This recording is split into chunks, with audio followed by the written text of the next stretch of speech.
Welcome to UPSC with Ricky the rule of law, एक dedicated UPSC guiding platform जो aspirants को सही दिशा, स्पष्ट कॉन्सेप्ट्स और मजबूत कॉन्स्टिट्यूशनल अंडरस्टैंडिंग प्रदान करता है। Hi friends, my name is Rick Maiti and today I have to discussing some important points regarding to the current affairs of May 2026। बहुत अच्छे से सुनिएगा, चीज़ों को बहुत अच्छे से समझिएगा और सबसे बड़ी बात ये है, चीज़ें मैं रिपीट करके बताता हूँ तो have a patience. Patience is very important when you are appearing for the civil services to become an IAS and IPS officer. It's very important. First thing first, that is, see, one thing is very important, that is called financial inclusion. Okay, financial inclusion आपको यहाँ पे दिखाई दे रहा होगा, मैंने highlight किया yellow से।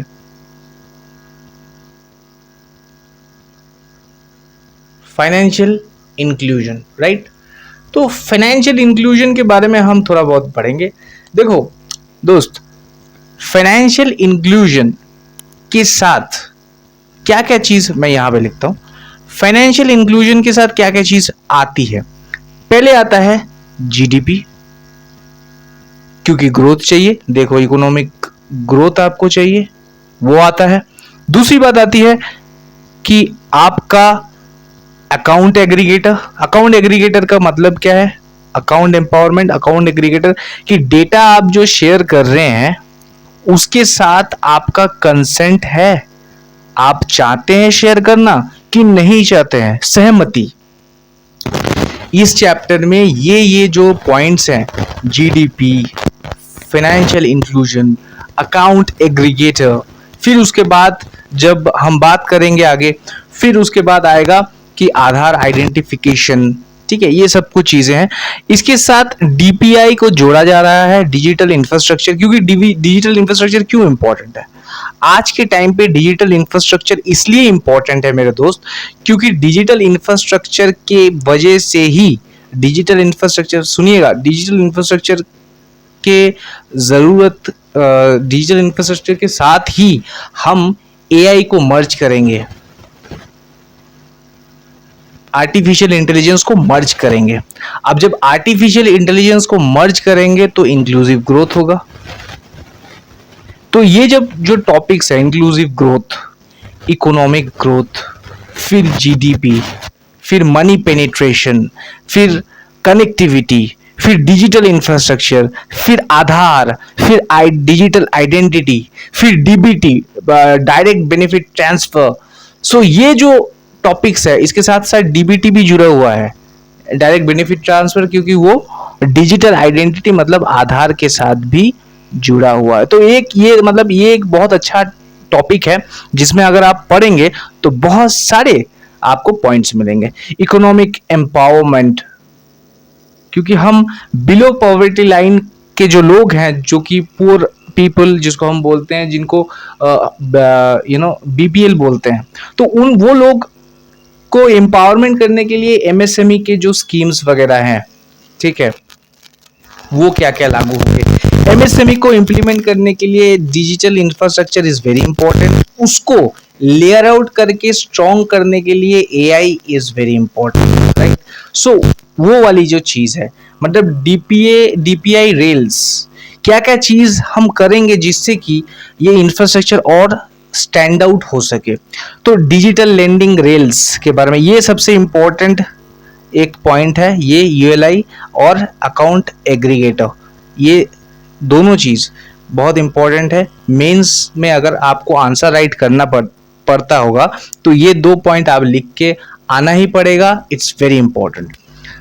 तीसरी चीज है ट्रांसपेरेंसी एंड ट्रस्ट। देखिए, जब भी आप चीज बनाते हैं तो पब्लिक का ट्रस्ट होना बहुत इंपॉर्टेंट है। क्यों? क्योंकि आपने कोई चीज बनाई, उसको एआई से लिंक किया, उसको सिक्योरिटी दी, लेकिन at the end of the day वो प्रोडक्ट है, उसको मार्केट में बेचना तो पड़ेगा, लेकिन उसमें क्या होता है कि पब्लिक का ट्रस्ट नहीं होगा तो कौन उसको यूज करेगा। तो वो एक चीज, और वो एक बड़ी चीज है जो आपको समझनी पड़ेगी। दूसरी चीज ये है एमएसएमई फाइनेंसिंग, वो बाद में आएंगे, मैं एक एक करके चीजों को डिस्कस करूंगा। देखिए, ये जो भी चीज है और उसको जब करेंगे तो एक चीज जो नरेंद्र मोदी बहुत बार बोलते हैं, ठीक है, सबका साथ और सबका विकास, ठीक है, सबका साथ, सबका विकास, सबका विश्वास। विश्वास का बोले तो ट्रस्ट के साथ ये लिंक्ड है। तो गवर्नमेंट की जो पॉलिसीज है उसमें जो पॉलिटिकल पार्टी है वो बढ़ावा देके इस चीज को करना चाहती है, वो which is well and good. तो उस चीज के बारे में हम जानेंगे। अच्छा, पार्टी पॉलिटिक्स के ऊपर हम नहीं बात करेंगे इतना। तो कॉन्ग्रेचुलेशन की बात यह है कि हमारे यहाँ पे 4,500 व्यूज माइलस्टोन कंप्लीट हुआ है। The rule of law, UPSC and law, UPSC with Ricky. मेरा नाम रिक मैती है और मैं मुझे ये काम करते हुए 4 से 5 साल हो गए हैं पढ़ते पढ़ते। और मैंने जितना भी नॉलेज एक्वायर किया है उसके साथ साथ मैं ये चीज़ कर रहा हूँ। तो सपोर्ट कीजिएगा तो अच्छा लगेगा, है ना। हम 5,000, इसको हम 5,000 व्यूज़ में लाने की कोशिश कर रहे हैं, है ना। चलिए, तो उसके बाद हम देखेंगे transforming financial inclusion through India's DPI and AI ecosystem. देखिए, फाइनेंशियल इकोसिस्टम, डीपीआई, एआई को इंटीग्रेशन करना, इसके ऊपर करना और उसके साथ साथ इसको लेयर आउट करके फिर उसको बैंकिंग सिस्टम के अंदर लाना, बैंकिंग सिस्टम के अंदर उसको इम्प्लीमेंट करना, it's a very big thing. ये एक छोटी चीज़ नहीं है, इसको बहुत अच्छे से करना चाहिए जिससे कि financial inclusion in the banking system is very good हो सके। उसको अच्छी तरह से, जैसे मनी को अच्छी तरह से पेनिट्रेट किया जा सकता है, किया जाए जैसे कि मनी फ्लो हो सके। The right pronunciation is money flowing in a right position in a right way, right. तो उसके बाद हम देखेंगे कि financial inclusion is very important topic हमारे मेंस के आंसर राइटिंग के लिए। वो भी ये करंट अफेयर्स का बहुत अच्छा अभी टॉपिक निकल के आया है। तो उसमें हम आरबीआई के जो डेफिनेशन है उसको ही हम प्रॉपर पढ़ेंगे। उसमें क्या है, appropriate financial products services needed by the vulnerable groups. अब ये वल्नरेबल ग्रुप्स क्या होते हैं, बिलो पॉवर्टी लाइन, बीपीएल या फिर पुअर, जो समाज के जो थोड़े से कमजोर वर्ग हैं उनकी उनके बात कहा जा रहा है यहाँ पे। At an affordable cost in fair and transparent manner. अब इसमें आप ये मत बोलिएगा कि फेयर एंड ट्रांसपेरेंट होता है कि नहीं होता है, वो पॉलिटिकल बात है, मुद्दा है, उसमें हम बात नहीं करेंगे, ठीक है। उसके बाद हम बोलेंगे कि डिजिटल पब्लिक इंफ्रास्ट्रक्चर है क्या, ठीक है। डिजिटल पब्लिक इंफ्रास्ट्रक्चर जो है एक शेयर डिजिटल सिस्टम है, enables citizen, business and government to interact digital at scale. देखिए, एक बात याद रखिए कि पूरा जो संसार में आदमी, आपको at the end of the day कुछ ना कुछ बेचना पड़ता है, नहीं तो आप कुछ कमा नहीं सकते। ये संसार ही ऐसा है। तो गवर्नमेंट क्या करती है, एक सिटीजन क्या करता है और एक बिजनेसमैन क्या करता है। गवर्नमेंट ये कोशिश करती है कि बिजनेसमैन प्रॉफिट जनरेट करे जिससे कि उसके टैक्स से हम ऑल सिटीजन को बेनिफिट्स हैं वो पहुंचा सके, तो एक बैलेंस आउटकम हो। लेकिन हमारे देश में ऐसा होता है नहीं होता है। But the problem is like that कि भाई इसमें एक balance outcome is very, balance understanding is very way more important, ठीक है ना। तो इसमें सिटीजन्स भी मदद करते गवर्नमेंट, तो एक तरह से एक दूसरे का मदद अच्छी तरीके से हो, इंफ्रास्ट्रक्चर उसके लिए बहुत जरूरी है। अब गवर्नमेंट क्या करती है कि एक तरह का एनवायरनमेंट क्रिएट करती है, ठीक है। वो एक आर्टिफिशियल एनवायरनमेंट है। उस चीज को करने के लिए क्या करती है गवर्नमेंट, एक आर्टिफिशियल एनवायरनमेंट क्रिएट करती है। आर्टिफिशियल एनवायरनमेंट, एक आर्टिफिशियल एनवायरनमेंट जिससे कि जो बेनिफिशियरीज हैं, जो कॉमन पीपल ऑफ इंडिया है, उसको बेनिफिट पहुंच सके। अब उसको जब बेनिफिट पहुंचेगा तो ऑब्वियसली यही गवर्नमेंट का काम है, जिससे कि वो कॉन्स्टिट्यूशन में जो लिखा हुआ है उस चीज को बाइंड अप करती है। लेकिन ये वास्तविक जिंदगी में होता नहीं, हमको पता है, लेकिन हमको जो भी चीज पढ़ रहे हैं वो मेंस में लिख के आना है। और सबसे बड़ी बात यह है कि आपको मेंस में वो पॉइंट को ऐड करना है जो चीज इंपॉर्टेंट है, मोह माया में पड़ नहीं जाना है कि ये सही है कि गलत है. It's not your part of the stuff in the mains answer writing or in the exam of the UPSC, right. तो उसमें क्या है कि इंडिया डीपीआई मॉडल को सजेशन के तौर पर दिया गया है कि स्टैक क्या है, लेयर्स क्या क्या है, प्लेटफॉर्म क्या है, फंक्शंस क्या होते हैं, आइडेंटिटी, पेमेंट्स, डेटा. ठीक है, आइडेंटिटी के अंदर आधार को दिया जा रहा है क्योंकि उसको डिजिटल आइडेंटिटी के साथ जोड़ा जा रहा है. हमारे देश में हर जो बंदा है, हर जो इंसान है, उसको अपनी आइडेंटिटी शो करने के लिए आधार होता ही है. और इस आधार के साथ डीबीटी, डायरेक्ट बेनिफिट ट्रांसफर भी जुड़ा हुआ है. और ये सब के सब एक तरह का डिजिटल इंफ्रास्ट्रक्चर को शो करता है. जैसे लेस कोई मनी नहीं है, लेकिन इलेक्ट्रॉनिकल डिवाइस, हम फोन को यूज करके ट्रांजैक्शन को कंप्लीट करते हैं. तो ये क्या हुआ, जैसे यूपीआई पेमेंट्स डिजिटल पेमेंट्स के अंदर आता है वो चीज, ठीक है ना. Account aggregator, consent based data sharing system, consent based, समझ रहे हो. डेटा शेयर तो हो रहा है, लेकिन आपका कंसेंट नहीं होगा तो चीज बाहर नहीं जाएगी, समझ रहे हो. तो ये चीज. और दूसरी चीज है कि भाई जैम ट्रिनिटी करके एक है. जैम ट्रिनिटी का मतलब क्या होता है, जनधन अकाउंट होना चाहिए, आधार लिंक होना चाहिए, मोबाइल कनेक्टिविटी होना चाहिए. ये चीज अगर आपके पास है तो वो जैम ट्रिनिटी है, मतलब आप देश के साथ जुड़े हुए हैं. तो उससे क्या होता है, उसके डायरेक्टली क्या है, इंक्लूसिव डिजिटल ट्रांसफॉर्मेशन क्रिएट होता है. इंक्लूसिव डिजिटल,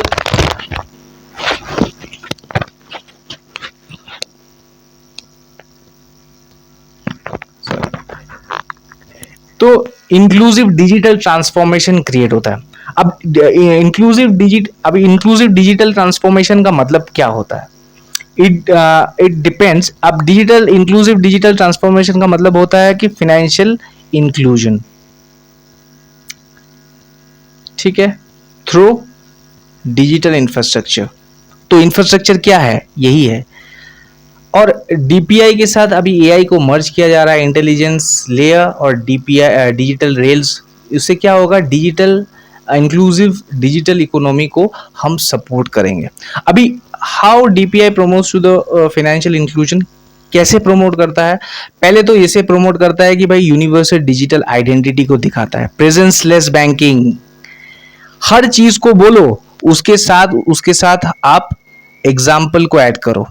हर चीज जैसे universal access to the bank account, तो उसके साथ एक एग्जांपल और ऐड कर दो, वो है पीएम जनधन योजना. हमने जो भी चीज हम बोल रहे हैं, ये भी बोला, उसके साथ साथ एक एग्जांपल उसके साथ ऐड हो रहा है, समझ रहे हो. तो अब मैंने बोला कि भाई डिजिटल पेमेंट्स रेवोल्यूशन, उसके साथ आप एग्जांपल ऐड कर दो कि UPI unified payment interface, PM Jan Dhan योजना, प्रेजेंस लेस बैंकिंग, फिर उसके बाद UPI unified payment interface, digital payment revolution अभी लाया ना.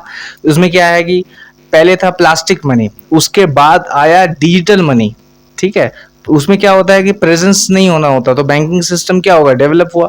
तो उसके बाद आता है data empowerment through the account aggregator. मैं बार बार बोलता हूँ, अकाउंट एग्रीगेटर का मतलब होता है कंसेंट बेस्ड डेटा शेयरिंग. हम डेटा तो शेयर कर रहे हैं, लेकिन कंसेंट बेस्ड है कि आप होगा कि नहीं होगा, तो वो एक कंसेंट बेस्ड है. फिर दूसरी बात हम करेंगे भाई कि एआई के साथ ये मर्ज कैसे हो रहा है, फाइनेंशियल इंक्लूजन.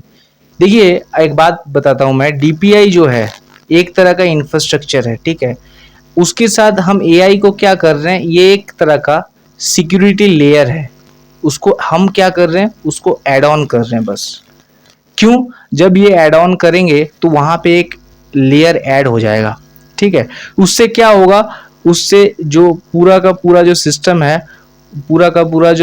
है वो सिक्योर रहेगा, समझ रहे हो.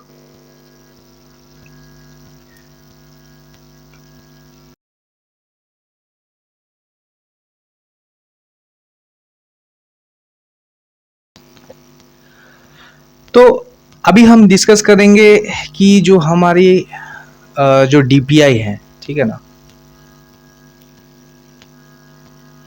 जो हमारी डीपीआई है, इसका मतलब डिजिटल इंफ्रास्ट्रक्चर है, जिसको हम डिजिटल रेल्स भी बोलते हैं. उसके साथ एआई इंटेलिजेंस को हम क्यों मर्ज कर रहे हैं, एआई इंटेलिजेंस के लेयर को क्यों हम उसके साथ अटैच कर रहे हैं, जिससे कि हम इंक्लूसिव डिजिटल इकोनॉमी को और ज़्यादा सपोर्टिव बना पाए।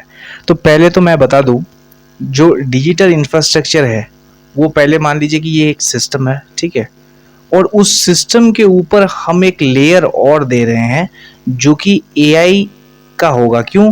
क्योंकि एआई क्या करेगा, एआई फाइनेंशियल इंक्लूजन में कैसे मदद करेगा, उसके 4-5 पैदान हैं। एक तो next layer over DPI. DPI तो एक तरह का सिस्टम है ही, लेकिन उसके साथ साथ एआई एक और, जो कि पैटर्न को रिकॉग्नाइज करने में ज़्यादा मदद करेगा और एफिशिएंट बनेगा, जिसमें बहुत सारी चीज़ें और भी हम जो ऐड करेंगे वो है फ्रॉड डिटेक्शन। यही एक तरह का एआई होगा जो पैटर्न और बिहेवियर को डिटेंशन कर पाएगा, और उसके हिसाब से हम फ्रॉड को डिटेन कर पाएंगे। दूसरी बात यह है कि भाई पेमेंट बिहेवियर को दिखाना।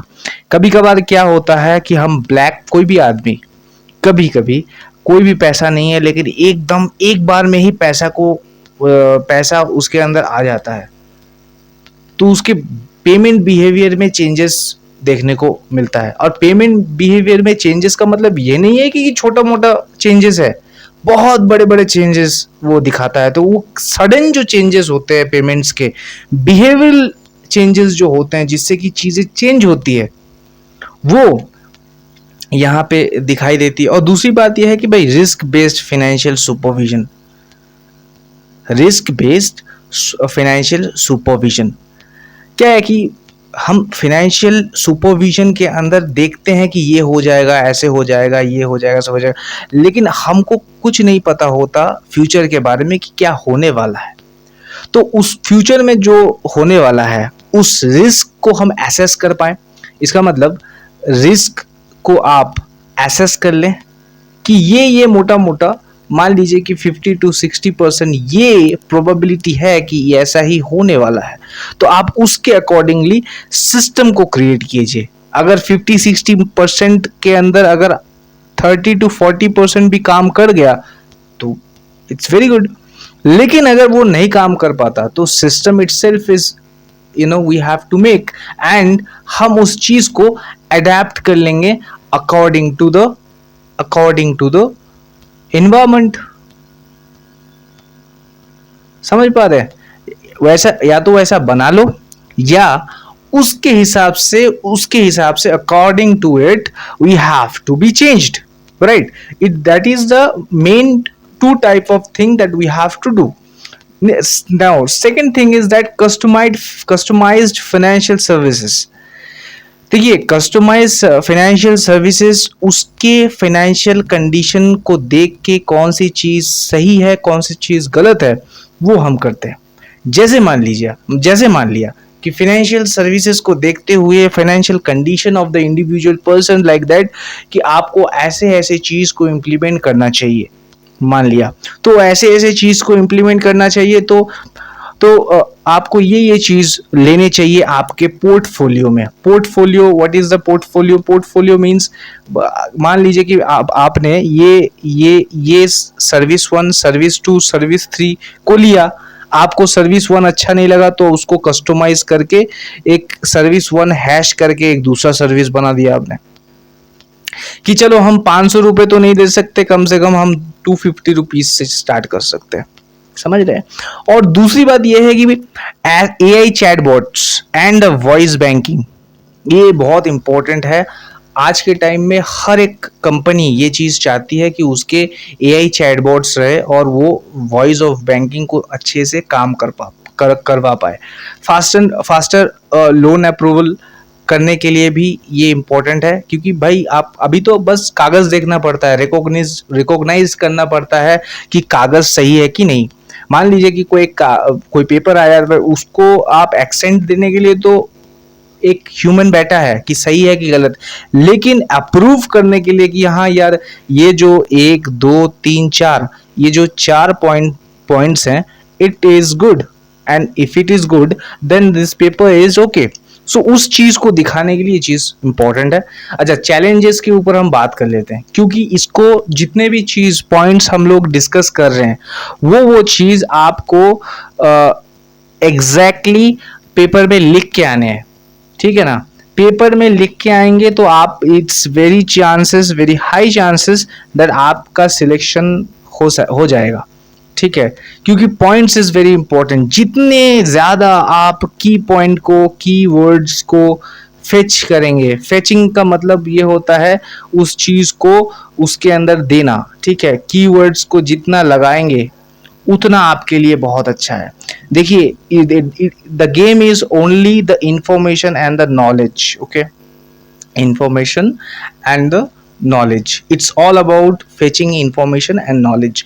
जितना keywords देंगे, जितना fetching the information को input करेंगे, जितना आपका आंसर राइटिंग डेटा ओरिएंटेड होगा, डेटा ड्रिवन होगा और तार्किक होगा, उतना ही चांसेस ज़्यादा हो जाते हैं कि आपकी सिलेक्शन के। तो पहले डिजिटल डिवाइड, ये बहुत इंपॉर्टेंट चीज़ है। फिर एल्गोरिदमिक बायस, क्योंकि हमारा जो सिस्टम है वो एल्गोरिदमिक बायस सिस्टम के ऊपर ज़्यादा डिपेंडेंट है, वो चीज़ को दिखाता है। फिर साइबर सिक्योरिटी थ्रेट्स तो हैं ही। लो फिनेंशियल लिटरेसी, देखिए फिनेंशियल थ्रेट्स सबसे ज़्यादा जो होते हैं वो लो, जो फिनेंशियल लिटरेसी वाले जो लोग हैं, जो उनको ज़्यादा होते हैं। क्योंकि क्या है कि साइबर सिक्योरिटी थ्रेट्स उनको ज़्यादा है। बाहर के लोग ज़्यादा करते हैं, अपने खुद के लोग ज़्यादा करते हैं। अकाउंट इनएक्टिविटी, वो भी एक बात है कि आप अगर अकाउंट को इनएक्टिव करके रखेंगे तो मनी फ्लो नहीं होगा। तो कम से कम सरकार के पास जो डेटा जाता है कि ये आदमी जिंदा है, ठीक है, खाना वाना खा रहा है, या कुछ भी ऐसा जिससे कि आपका प्रेजेंस मिलता रहे सिस्टम को, वो बहुत ज़रूरी है। अकाउंट को एक्टिव करके रखिए। वो एक समस्या है कि बहुत सारे large amount of people account को इनएक्टिव करके रखते हैं। अब गवर्नमेंट इनिशिएटिव्स क्या क्या हैं, आपको कुछ कुछ इनिशिएटिव्स को मेंशन करना है। मैं क्या बोल रहा हूँ, मेंशन, जैसे PM Jan Dhan Yojana, digital India mission, Aadhaar, UPI, account aggregator framework, फिर यूएलआई यूनिफाइड लेंडिंग इंटरफेस, फिर इंडिया एआई मिशन, फिर भारत नेट, फिर डीबीटी इकोसिस्टम। उसमें से DBT ecosystem is very very very important. फिर PM Jan Dhan Yojana, way more important. फिर डिजिटल इंडिया मिशन, ये भी बहुत इंपॉर्टेंट है। Aadhaar is very important, UPI is very important, account aggregator framework is very important. So जितने भी आपके इनिशिएटिव्स है जो कि फिनेंशियल इंक्लूजन से रिलेटेड है, मैंने उसको डिस्कस किया। और जब भी फाइनेंशियल इंक्लूजन आए तो आपको याद रखना पड़ेगा कि इस फाइनेंशियल इंक्लूजन के साथ जीडीपी का लिंकअप है, फिनेंशियल इंक्लूजन के साथ आधार का लिंकअप है, ठीक है। अगर फिनेंशियल इंक्लूजन कोई टॉपिक आता है तो उसके साथ ग्रोथ, अगर कोई वर्ड जुड़ा हुआ है तो वो फाइनेंशियल इंक्लूजन के साथ जुड़ा हुआ है। अगर कोई भी चीज़ जुड़ा हुआ है तो डीबीटी के साथ वो है डायरेक्ट बेनिफिट ट्रांसफ़र और अकाउंट एग्रीगेटर।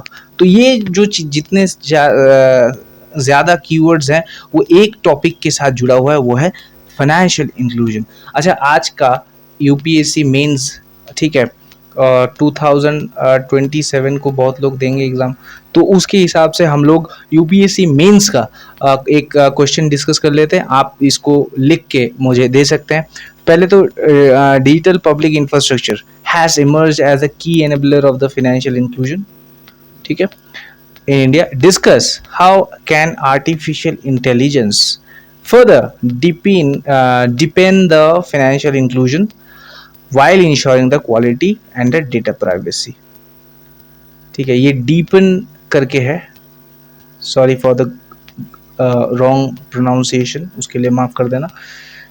तो ये है, इसको आप लिख के लाइए, ठीक है। मैं फ्री में चेक करके दूंगा, इसका एक भी पैसा मैं नहीं लूँगा। तो आप आज के इस सेशन में आपको अच्छा लगा होगा, तो थैंक यू, जय हिंद।